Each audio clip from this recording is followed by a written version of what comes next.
అలా నేను మిస్ చేసుకో. కొత్త జిల్లాలు రాబోతున్నాయి ఆంధ్రప్రదేశ్లో. ఈ ఇయర్ ఎండింగ్ కల్లా రాబోతున్నాయి. దానికి కారణం ఏంటంటే రాబోయేటువంటి సంవత్సరంలో జనవరి నుంచి జనగణన జరుగుతుంది.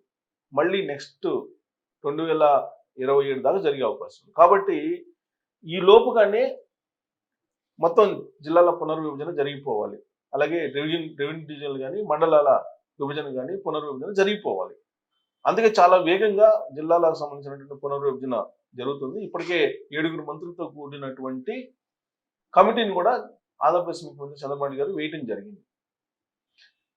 శాస్త్రీయబద్ధంగా ఈ పునర్విభజన జరగాలి అనేది ఆయన ఆదేశించారు.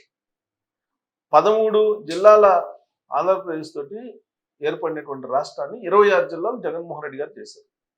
అవి అశాస్త్రీయంగా జరిగింది ఆ జిల్లాల పునర్విభజన అనేది. కాబట్టి శాస్త్రీయంగా జరగాలి అనేటువంటి ఉద్దేశంతో మంత్రుల కమిటీ వేశారు. ప్రజల నుంచి అభ్యర్థులు తీసుకుంటూ ఉన్నారు. కలెక్టర్లు కూడా అర్జీలు తీసుకుంటున్నారు. ఇప్పుడు ఒక రిపోర్ట్ అయితే రెడీ అవుతుంది, ప్రాథమిక రిపోర్టు. ఆ రిపోర్టు ప్రకారం ఏ జిల్లాలు, ఆ జిల్లాలు ఎన్ని ఉండబోతున్నాయి, ఆ జిల్లాలో ఏం ప్రాంతాలు ఉండబోతున్నాయి అనేది వాట్సాప్ యూనివర్సిటీలో కొన్ని మెసేజ్లు తిరుగుతున్నాయి. అది నేను మీకు చూపించడానికి ప్రయత్నం చేస్తాను. 32 జిల్లాలు ఆంధ్రప్రదేశ్లో ఏర్పడేటువంటి అవకాశం ఉంది. ప్రస్తుతం 26. ఆ 26 కాస్త 32 జిల్లాలు అయ్యే అవకాశం ఉంది అంటున్నారు. తెలంగాణలో 33 జిల్లాలు, ఆంధ్రప్రదేశ్లో 32 జిల్లాలను ఏర్పాటు చేయబోతున్నారు శాస్త్రీయంగా అనేది వినిపిస్తుంది. ఆ జిల్లాలకు సంబంధించినటువంటి ఒక రిపోర్టు సోషల్ మీడియాలో పైగా వాట్సాప్ న్యూస్లో తిరుగుతుంది. ఇది ఏంటంటే, ఇది కూడా చూడండి. ఏపీలో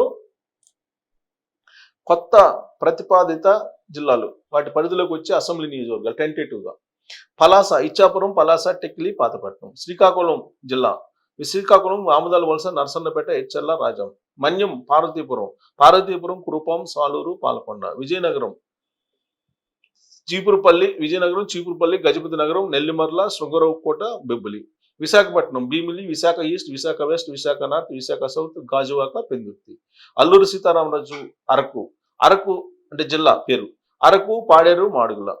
అనకాపల్లి జిల్లా: అనకాపల్లి, చోడవరం, నర్సీపట్నం, ఎల్లమంచిలి, పాయకరవపేట, తుని.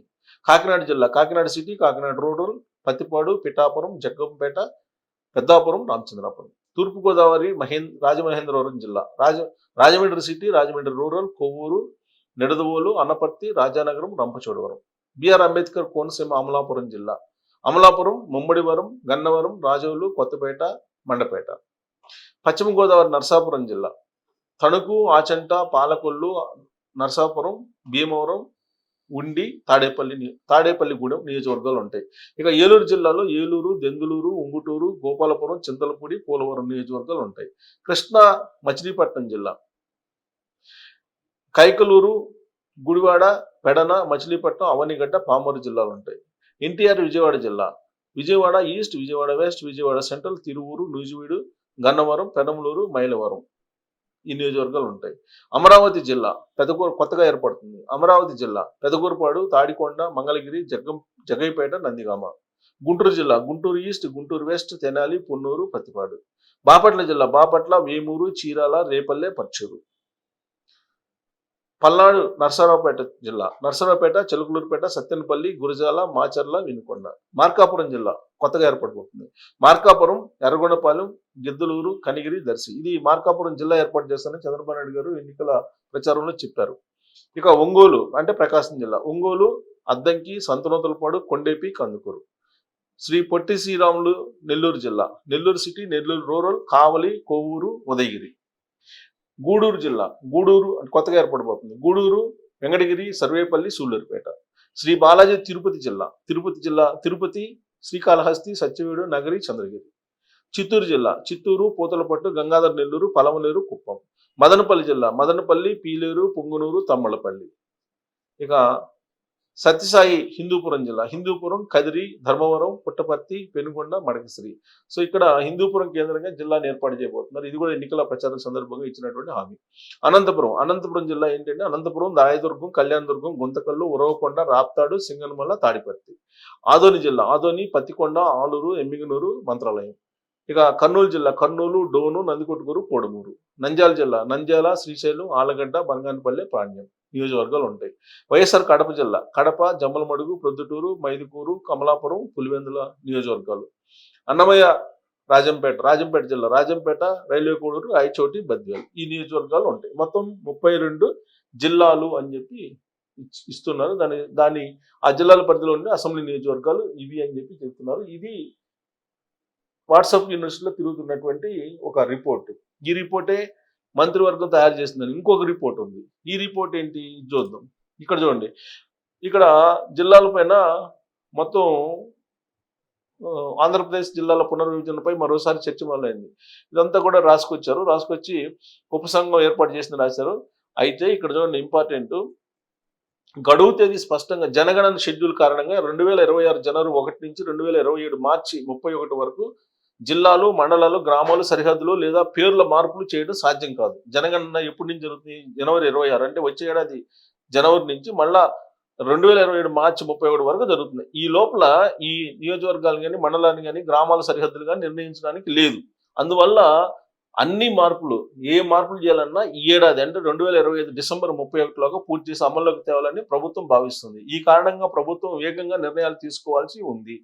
ప్రతిపాదిత జిల్లాలు మార్కాపురం జిల్లా కేంద్రంగా, ప్రకాశం జిల్లాలో మార్కాపురం కేంద్రంగా కొత్త జిల్లా ఏర్పాటుకు ఎప్పటి నుంచి డిమాండ్ ఉంది. గిద్దలూరు, కనిగిరి, మార్కాపురం, ఎర్రగొండపాలెం, దర్శి నియోజకవర్గాలను కలిపి కొత్త జిల్లా ఏర్పాటు చేసే అవకాశం పరిశీలనలో ఉంది. అదనంగా బాపట్ల జిల్లాలోని అద్దంకి, నెల్లూరు జిల్లాలోని కందుకూరు నియోజకవర్గాలను మళ్లీ ప్రకాశం జిల్లాలో కలిపితే పరిపాలనా సౌలభ్యం కలుగుతుందని భావిస్తున్నారు. ఇలా చేస్తే 2 జిల్లాలు సమతూకంగా నిలుస్తాయి. ఇవన్నీ ప్రతిపాదనలు అనమాట మంత్రివర్గానికి అందింది. అమరావతి కేంద్రంగా అర్బన్ జిల్లా, రాజధాని అమరావతిని కేంద్రీకరించి కేంద్రంగా చేసుకుని ప్రత్యేక అర్బన్ జిల్లా ఏర్పాటు చేసే ప్రతిపాదన కూడా ఉంది. అమరావతి పరిధిలోని 29 గ్రామాలతో పాటు మంగళగిరి, తాడికొండ, పెదకూరుపాడు, నందిగామ, జగ్గయ్యపేట నియోజకవర్గాలను కలిపి 5 నియోజకవర్గాల జిల్లాగా తీర్చిదిద్దే అవకాశం ఉంది. ఇక గుంటూరు జిల్లాలో మిగిలే గుంటూరు తూర్పు, పశ్చిమ, పత్తిపాడు, పొన్నూరు, తెనాలి నియోజకవర్గాలు మరో 2 జిల్లాలుగా కొనసాగుతాయి. ఇక రంపచోడవరం కేంద్రంగా జిల్లా, ఏజెన్సీ కొత్తగా ఏర్పడే జిల్లాలు అనమాట ఇవి. ఏజెన్సీ ప్రాంత పరిపాలన ఇబ్బందులను దృష్టిలో ఉంచుకొని రంపచోడవరం కేంద్రంగా ప్రత్యేక జిల్లా ఏర్పాటుకు ప్రతిపాదన ముందుకు వచ్చింది. ప్రస్తుతం అక్కడ ప్రజలు పాడేరు జిల్లా కేంద్రంగా 180 కిలోమీటర్ల పైగా ప్రయాణించాల్సి వస్తుంది. కలెక్టర్ కూడా గ్రీవెన్స్ కార్యక్రమాలను 2 చోట్ల నిర్వహించాల్సి వస్తుంది. ఈ సమస్యను పరిష్కరించడానికి రంపచోడవరం, చింతూరు డివిజన్లతో కలిపి కొత్త జిల్లా ఏర్పాటు ఆలోచనలో ఉంది. ఇక పునర్వ్యవస్థీకరణలో మార్పులు, కొన్ని నియోజకవర్గాల పునర్విభజన కూడా ప్రతిపాదనలు ఉన్నాయి. ప్రస్తుతం కృష్ణా జిల్లాలో ఉన్న గన్నవరం, పెనమలూరు నియోజకవర్గాలను ఎన్టీఆర్ జిల్లాలో కలపాలని యోచిస్తున్నారు. దీనివల్ల ఎన్టీఆర్ జిల్లాలో విజయవాడ తూర్పు, పశ్చిమ, మధ్య, తిరువూరు, మైలవరం, గన్నవరం, పెనమలూరు సహా 7 నియోజకవర్గాలు ఉంటాయి. ఇక అదేవిధంగా శృంగవరపుకోట నియోజకవర్గాన్ని విశాఖ జిల్లాలో, మండపేటను తూర్పుగోదావరి జిల్లాలో, రామచంద్రాపురం కాకినాడ జిల్లాలో చేర్చే అవకాశం ఉంది. కైకలూరు నియోజకవర్గాన్ని కృష్ణా జిల్లాలో కలపాలని, రైల్వే కోడ్ను తిరుపతి జిల్లాలో చేర్చాలని ప్రతిపాదనలు వచ్చాయి. అంటే మంత్రివర్గంలోకి వచ్చినట్టు ప్రతిపాదనలు. జిల్లాల పునర్వ్యవస్థీకరణ సాధారణ పరిపాలనా ప్రక్రియ మాత్రమే కాదు, ఇది ప్రజల జీవితాలపై, అభివృద్ధి అవకాశాలపై నేరుగా ప్రభావం చూపుతుంది. అందుకే ప్రభుత్వం తీసుకునే నిర్ణయాలు ప్రజల అభిప్రాయాలకు అనుగుణంగా భవిష్యత్ అవసరాలను దృష్టిలో పెట్టుకుని ఉండాలని నిపుణులు చూస్తున్నారు. డిసెంబర్ 31 గడువు సమీపిస్తున్న తరుణంలో కొత్త జిల్లాల తుది మార్పులపై ఆసక్తి నెలకొంది. సో ఇది కొత్త జిల్లాలకు సంబంధించినటువంటి ఇన్ఫర్మేషన్. క్యాబినెట్ ఉపసంఘం ఉంది, దానికి ప్రతిపాదనలు వస్తున్నాయి, కలెక్టర్కి ప్రతిపాదనలు వస్తున్నాయి. టెంటేటివ్గా నేను ఇచ్చినటువంటి 32 జిల్లాలు, ఆ 32 జిల్లాల పరిధిలోని అసెంబ్లీ నియోజకవర్గాలను నేను చూపించాను. ఇది అయిపోతే జిల్లాల అనౌన్స్మెంట్ అయిపోయిన తర్వాత మళ్ళీ ఆ జిల్లాల పరిధిలో ఉండేటువంటి రెవెన్యూ డివిజన్లు పునర్విభజన జరగాలి, ఆ తర్వాత మండలాల పునర్విభజన జరగాలి, ఆ తర్వాత గ్రామాల సరిహద్దులను నిర్ణయించాలి. ఇవన్నీ కూడా డిసెంబర్ 31 లోపల జరగాలి అనేది ఈ ప్రభుత్వం నిర్ణయించింది. దానికి సంబంధించి వేగంగా అడుగులు వేస్తుంది. ఇప్పుడు ఇవన్నీ కూడా మంత్రివర్గానికి అందినటువంటి రిపోర్ట్స్ ఇవి. సో ఈ రిపోర్ట్స్ని చూసిన తర్వాత మీకేమనిపిస్తుంది, మీకు కొన్ని అభ్యంతరాలు ఏమైనా ఉన్నాయా దీంట్లో అనే దాని మీద ట్రోల్ చేయొచ్చు. Thank you.